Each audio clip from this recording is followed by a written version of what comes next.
ನಮಸ್ಕಾರ ರೀ ಅಪ್ಪ, ನಾವು ಕರ್ನಾಟಕ ಮಂದಿಗೆ ನಾನು ನಿಮ್ಮ ಬೀದರ್ ಹುಡುಗ. ಇವತ್ತು ನನ್ನ ಬ್ಲಾಗ್ ಸ್ಟಾರ್ಟ್ ಆಗಿತ್ತು 6:37 ಅಲ್ಲಿಂದ ಸೀದಾ ನಾನು ಬಂದೆ ರೋಡಿಗೆ. ಬಟ್ ನಮ್ಮ ಕರ್ನಾಟಕದ ಅಂಬಾರಿ ಹೋಗ್ತಿದ್ದ ನೋಡ್ರಿ ಅಪ್ಪ.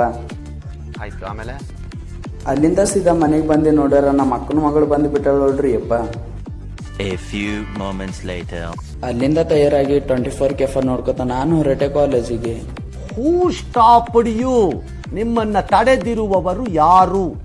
ಅಲ್ಲಿಂದ ಇವಾಗ ನಮ್ಮ ಕರ್ನಾಟಕದ ಅಂಬಾರಿಗೆ ಟಾಟಾ ಹೇಳಿ ನಾವು ಹೋಗ್ತಿದ್ದೀವಿ ನೋಡ್ರಿ ಅಪ್ಪ ಕಾಲೇಜ್ಗ. ಅಲ್ಲಿಂದ ಸೀದಾ ಕಾಲೇಜ್ಗೆ ಬಂದು ನೋಡ್ರ ಇವನೇನು ಬ್ಲಾಗ್ ತೆಗ್ತಿದ್ದೇನಲ್ಲತ್ತೀರಾ? ಇಲ್ರಿ, ಇವ್ರದ್ದು ಫೋಟೋ ಶೂಟ್ ಮಾಡೋದದ ರೀ. ಅದ್ರಾಗ ಇವನು ಕ್ಯಾಮ್ರಾ ಚೆಕ್ ಮಾಡ್ತಿದ್ದಾನ್ರಿ ಯಾವ ಥರ ಹೊಂಟದಂತ. ಬರೀ ಇಂಥದೆಯ.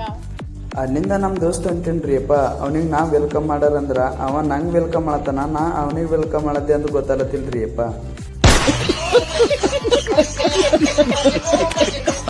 ಅಲ್ಲಿಂದ ಸೀದಾ ನಾವು ಬಂದಿದ್ದು ಸ್ಟೇಜ್ ಕಡೆ. ನಮ್ಮ ದೋಸ್ತ ನೋಡ್ರಿ ಅಪ್ಪ ಯಾವ ಥರ ಆ್ಯಕ್ಟಿಂಗ್ ಮಾಡ್ತಿದ್ದಾನ.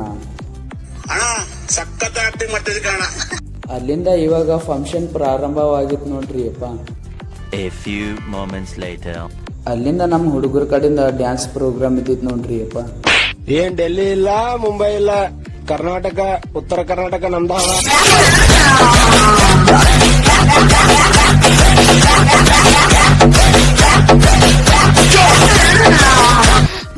ಕಣ್ಮುಚ್ಕೊಳ್ಳಿ ಮೆಮ್ಮಿ ಮೆಮ್ಮಿ. ನನ್ನೊಮ್ಮೆ ನೋಡಿದರೆ ಭಾಗ್ಯ ಬೆಳಗುತ್ತೆ. ಸೈಕಲ್ ಸೈಕಲ್ ಮಾರಿ ಸೋನಾನಿ cycle cycle ಪರಬಸಿ ನಮಿ ಕಸಿಯ ತರಂವ.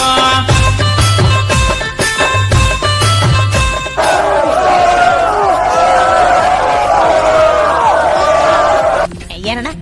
Where is the pen drive? ನಮ್ಮ ಹತ್ರ ಹೆಣ್ ಡ್ರೈವರ್ಸ್ ಇರಲ್ಲ, 3 ಜನ ಬರೀ ಗನ್ ಡ್ರೈವರ್ಸೇ. ಮುಂದೆ ಬರ್ರ, ಮುಂದೆ ಬರ್ರ. I want like this. ಈ ತರ ಒಂದು ಮ್ಯಾಟ್ರೇ ನಮಗ್ ಗೊತ್ತಿಲ್ವಲ್ಲಣ್ಣ.